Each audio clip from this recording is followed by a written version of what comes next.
С еднозначен, позитивен репортаж от Гоцеделчевското село Делчево. То се оказва, че е най-чистото село в България.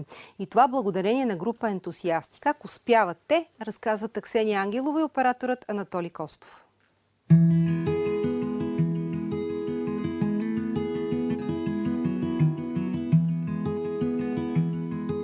Това е село Делчево. Намира се на 13 км от Гоце Делчев. Тук няма да видите изхвърлени на улицата боклуци, но може да срещнете тях. Група ентусиасти, които всеки уикенд отделят от времето си, за да почистват природата.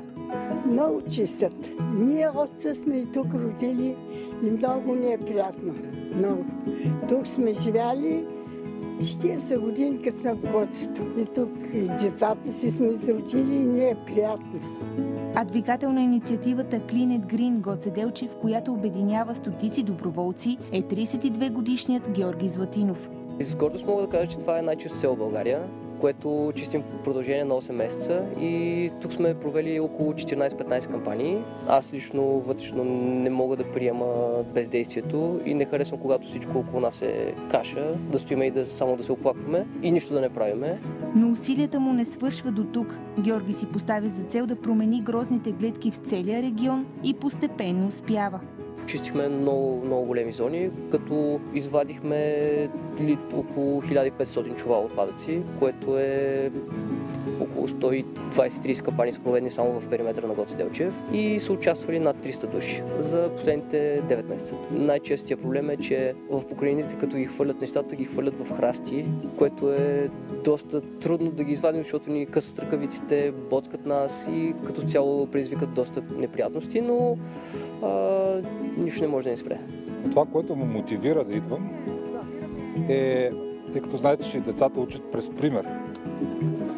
И предпочитам да дам пример на децата си, като почиствам, се стремя да бъде чиста околната среда. По този начин по-лесно да ме разберат, не така да празнословя пред тях и да изисквам нещо, което аз самия не го правя. В зелената инициатива се включват и все повече деца от различни училища в Гоце Делчев, защото най-важните уроци се научават извън класната стая. Тук сме, за да почистиме и тези лоши хора, които хвърлят такива отпадъци, да спрат да хвърлят, защото наистина не е хубаво. Иска да се хвърлят в коша буклука и за това става толкова мръсно. Ако замърсяваме природата, няма да има живот.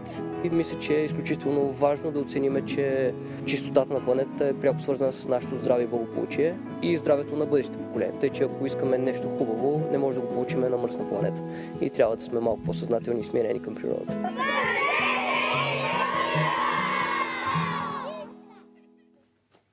Чистотата на планетата е пряко свързана и е израз и на нашето цивилизационно ниво.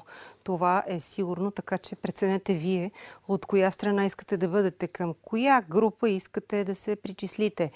Към по-ниската и към по-високата.